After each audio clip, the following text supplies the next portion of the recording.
Consider the following statement. A vegan animal rights advocate was bullied into suicide after a failed painting career. A popular misconception is that all one needs to be an honest purveyor of the truth is to stick to the facts. But within an event are near infinite facts one could present. Constructing a story out of those facts requires not only the inclusion of relevant information, but the omission of irrelevant information. The decision of what facts to include or omit on the part of the storyteller is called framing. A story needs framing to make it engaging to an audience. Dispassionate readings of police reports do not garner hundreds of thousands of subscribers. If you want to hold the attention of today's public, you must passionately speculate on the underlying reasons and motivations of what will be characters in your story. And to get them to like and subscribe, those reasons and motivations need to fit into a narrative your audience wants to hear. Facts and context must take a backseat to framing when you have a narrative to sell. This is especially true when one encounters facts that would potentially harm the emotional impact of the story. When this happens, it's often in the best interest of your role as a storyteller to simply omit them. Nowhere is this more apparent than in the hellscape of YouTube politics, and in particular, anti-social justice YouTube. With the crux of their positions amounting to being against social justice warriors rather than rooted in underlying principles, a certain roster of YouTubers have reached the apex of reactionary rhetoric. When the enemy of my enemy is a white supremacist, reframe the narrative to make them my friend. The recent ban of Black Pigeon Speaks and the subsequent reinstatement of his channel caused me to ponder the nature of framing. Black Pigeon Speaks is a lot of things. He's dabbled in Holocaust denial, tried to tie race and IQ together, called black people dindus, said that women enjoy rape, and is a plagiarist. If you had to describe a person with these views, undoubtedly the description would be that he's a white nationalist, as these are all key talking points of white nationalist politics. The Holocaust denial, the race realism, the misogyny, the anti-immigration and nationalist zeal he displays could be a page taken from Oswald Mosley. Add some Islamic nasheed music to his videos, and it could plausibly pass for ISIS propaganda. However, if you take all of this information and describe him merely as an anti-communist, as Sargon did, you'd be selectively framing him in a more flattering light, when the whole truth is much less flattering. Describing the mess of dishonesty, conspiracy, and racism that Black Pigeon Speaks is as an alternative media creator is akin to describing John Wayne Gacy as a children's entertainer. While technically true, the framing leaves out crucial information one would require to have an accurate perception. In response to Kraut's analysis video of Black Pigeon Speaks, a video critically deconstructing his propagandistic style, Sargon chastised Kraut on a public stream, declaring that criticizing Black Pigeon Speaks is not speaking truth to power, as if there was some obligation not to hurt the feelings of white nationalists. I thought my own video on Sargon more or less made the point clearly, but in case that's fallen on deaf ears, I'll say it again here. Pigeon is a liar, a racist, and a plagiarist. He is not above criticism. When Sargon declares in this video that there was no basis for which to ban Black Pigeon Speaks because he never committed hate speech, he either wasn't paying attention or is deliberately obfuscating Pigeon's intentions for the greater good of the anti-social justice narrative. This is the face of a human, equal in all ways to all other humans and a blessing to any multicultural society. This is also the face of a human, equal in all ways to other humans and a blessing to any multicultural society. Just to get this out of the way, because I have a feeling it might show up in the comments, yes, I am aware that the vast majority of women, when raped, reach sexual climax or orgasm. I like them very much, they're my friends. Very different from these kinds of people, that is. By allowing women to fuck freely, the West has de facto entered a matriarchy that disincentivizes young men. A Nazi is anyone that disagrees with any aspect of the current World War II Foundation myth. The only real value, topic, or event that is held as sacrosanct and cannot be mocked, joked about, or even questioned on pain of imprisonment in many countries in Europe is the Holocaust. Throughout the Western world in its entirety, to question even the details of the Holocaust is to have yourself shunned by society and made a social pariah. His misogyny and racism were on constant apparent display. He has earned the backlash he has received. The lavish hospitality offered to Pigeon by Sargon, then, is not born out of a principled stance on free speech, but rather the Mott and Bailey of a useful idiot for fascism. For another perfect example of an anti-social justice YouTuber who understands how to perfectly distort the framing of conversations to better suit his own narrative, look no further than Some Black Guy. In recounting the events of Destiny's debate with JonTron, Some Black Guy condemns Destiny for using debate tricks to corner JonTron into advocating for ethno-nationalism, a position JonTron clearly held prior to ever coming into that debate, as evidenced by his tweets. JonTron made references to gene pool integration, white demographic decline, and black criminality in an immigration debate that shouldn't need to reference any of those unless you want to frame the debate as one of white preservation versus barbarian hordes.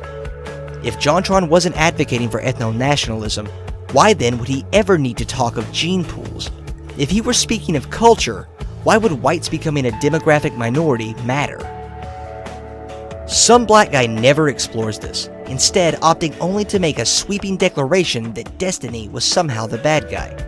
In a conversation about forming ethnostates, he focuses his criticisms toward attacking Destiny, who is arguing against them, and praising JonTron, who is arguing for them.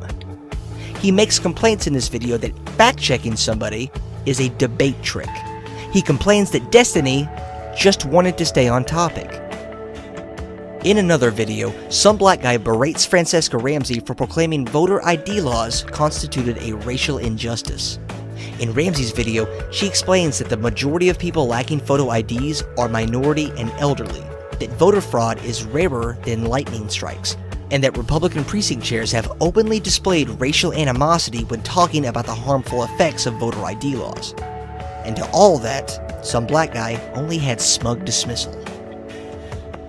A North Carolina voter ID law was struck down after having been found to have been enacted with racially discriminatory intent, singling out IDs most used by black people and excluding them. The General Assembly requested data broken down specifically based on race before enacting the law, and could offer no justification for doing so. Similarly, the Voting Rights Act preclearance formula was eliminated in Shelby County v. Holder, which Francesca Ramsey referenced in her video. Had Some Black Guy bothered to do the most basic research and look up what she was talking about, he'd have come across this snippet from Wikipedia. 3 years after the ruling, 868 polling places had been closed down. 5 years after the ruling, nearly 1,000 polling places had been closed in the country, with many of the closed polling places in predominantly African American counties, and reduction in voting locations can reduce voter turnout. A 2018 report by the U.S. Commission on Civil Rights, a bipartisan independent commission of the United States federal government, found that there had been a growth in discriminatory laws making it harder for minorities to vote. The commission found that at least 23 states enacted restrictive voter laws, such as closures of polling places, cuts to early voting, purges of voter rolls, and imposition of strict voter ID laws. The commission chair said people continue to suffer significant and profoundly unequal limitations on their ability to vote. That stark reality denigrates our democracy and diminishes our ideals. This level of ongoing discrimination confirms what was true before 1965 when the Voting Rights Act became law, and has remained true since 1965. Americans need strong and effective federal protections to guarantee that ours is a real democracy. Of course, none of this was mentioned, except by Francesca Ramsey. Some Black Guy had no interest in what was true, only an interest in framing the issue as one of sensitive social justice advocates proclaiming everything as racist. In his video, he acts exacerbated and inconvenienced. He repeatedly describes her as, quote, retarded. But over the course of its runtime, he fails to respond to even a single point made by Ramsey. Instead, he gave cover to racism in order to protect the narrative.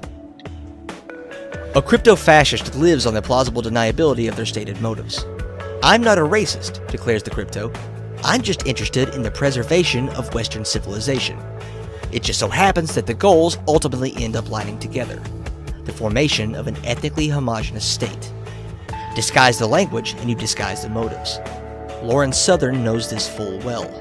You will never find Southern saying anything overtly racist, but she will repeatedly promote overt racists, declaring them interesting, interviewing them uncritically, and even spreading their propaganda. Her video on the Great Replacement is the perfect example of just this. Anybody observant in the most minimally invasive way would see this theory for what it is: white genocide propaganda. And thus, she opens this video stating that, in fact, it's very data intensive, as if to declare that simply reading numbers can carry with it no racial motive. The Great Replacement is the driving force behind Generation Identity and Identity Europa's political activity. The idea that they're being replaced is used as a call to action. And of course, when someone who believes in this conspiracy takes this idea to its obvious conclusion and massacres Muslims, it only becomes appropriate to declare those responsible for its spread a share of the responsibility for its damage. The messengers of violent ideas are responsible for the violence perpetrated based on those ideas. Not every fascist philosopher personally killed people. Nonetheless, we lay the graveyard fascism left behind at their feet. Lauren Southern has blood on her hands. Her documentary Farmlands proposes a narrative that whites are under attack in South Africa, victims of an impending genocide. No scrutiny is placed by Southern on the matter, and the narrative is expertly crafted to the service of the documentary's primary financial benefactors, the Soylanders.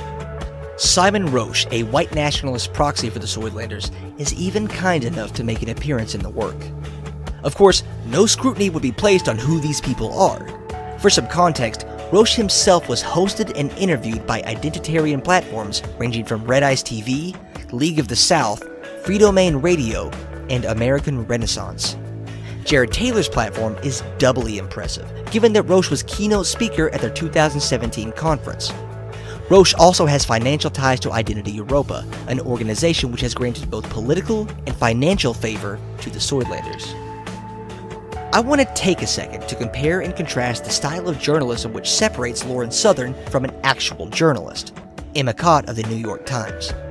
Identity Europa's previous head, Eli Mosley, who helped organize the now infamous Unite the Right rally, was found to have lied about his military service in Iraq, claiming to be a veteran of a foreign war when in fact, he never even deployed.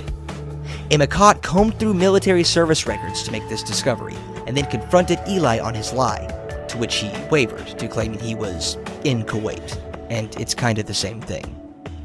In addition to these basic checks, Cott uncovered Eli Mosley, at the time the head of Identity Europa, to have gone onto white nationalist podcasts, where he announced this to the world. I work in HR, firing and all day. Before that, I was in the army and I got to kill Muslims for fun. I'm not sure which one was better. Watching and cry, they can't feed their little children, or watching Muslims' brains sprayed on the wall. Honestly, both probably suck compared to listening to a scream while being up it. Now to Southern. Soylanders' primary benefactors are white nationalist groups. Their spokesperson is keynote speaker to white nationalist conferences hosted by Jared Taylor. Their spokesperson has a personal relationship with one of the organizers of a white nationalist rally where a woman was murdered, and ties to a man who proclaimed that he derived pleasure from taking jobs away from non-whites. Southern did not inquire about any of this, because to do so would change the framing of her narrative. Lauren Southern does this a lot, capitulates to an audience by combating or framing narratives in a bad faith way. Her book, which was clearly not ghostwritten, is transparently composed of the same style of bad faith argumentation. The humor is a page straight out of 2016 YouTube comment sections, with some of the same repetitious themes throughout. Social justice is bad. White people are victims. Western civilization is under attack. Much like her approach to shock jockey journalism, her book is riddled with the same lazy gotchas we witnessed earlier. One chapter remarks that social justice advocates are akin to stormtroopers. Another remarks that academia is a brainwashing institution designed to upset whites. Her book does reveal something interesting, as best noted by YouTuber Jose Not J. Towards the end, Southern offers 4 recommendations on how to save the West, and they are building border walls, an immigration policy based on merit and national origin, protecting free speech, and making people ashamed for needing welfare.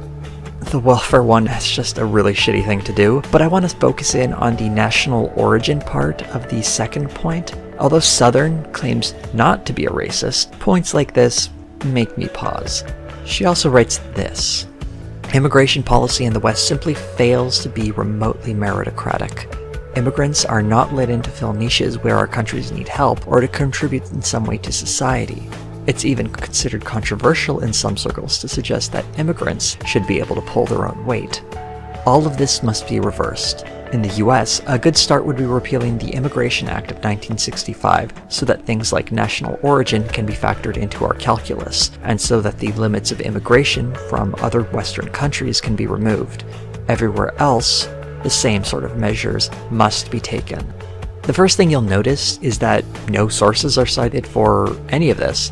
While Southern does on occasion provide them, I counted 33 sources out of 48 footnotes provided. A cursory look at any Western nation's immigration process will show you the hoops a foreign national has to jump through in order to immigrate. It often involves interviews, providing documentation for skills, and other requirements that demonstrate merit. And Lauren Southern completely contradicts herself when she talks about how national origin should be factored into the calculation. She isn't even subtle about when she says limits on Western countries should be removed. She wants immigrants not coming from Western nations to be subject to greater selection pressures. If potential immigrants are being chosen based on their merit, what does their nationality have to do with that? If two doctors are applying to immigrate to Canada, one from Norway and the other from Pakistan, and all things about them otherwise are equal, why would Lauren Southern want to turn away the doctor from Pakistan? Or at least, why does that Pakistani doctor have to face restrictions that the Norwegian one wouldn't? This video does a far more thorough job documenting Southern's long history of dishonesty than I ever could, and I absolutely encourage everyone to go watch it. Jose is absolutely worth the time investment. At one point, these people may have had legitimate, noble intentions of examining issues with the nuance and integrity that was supposedly lacking in the corner of the internet they claim to stand against. That's certainly how they build themselves. At some point, however, the anti-social justice community realized that facts don't get you the money and subscribers that a good narrative does. By the nature of what links them together, the anti-social justice crowd only concerns itself with finding villains. So rather than finding allies who want the things they want, they take white nationalists and twist them into heroes purely for what they stand against. And if you're defined by what you stand against, you don't really stand for anything.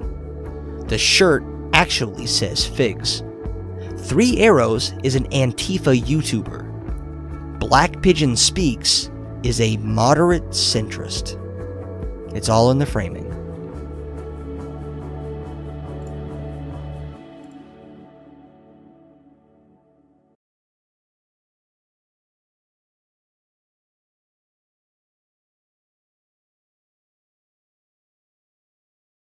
Electronic wuss, let's go smoke some purple kush. Prepubescent girls think I'm so deep. My sitting posture is really bad. Holy crap, here comes my dad. Hey, you get out of my room!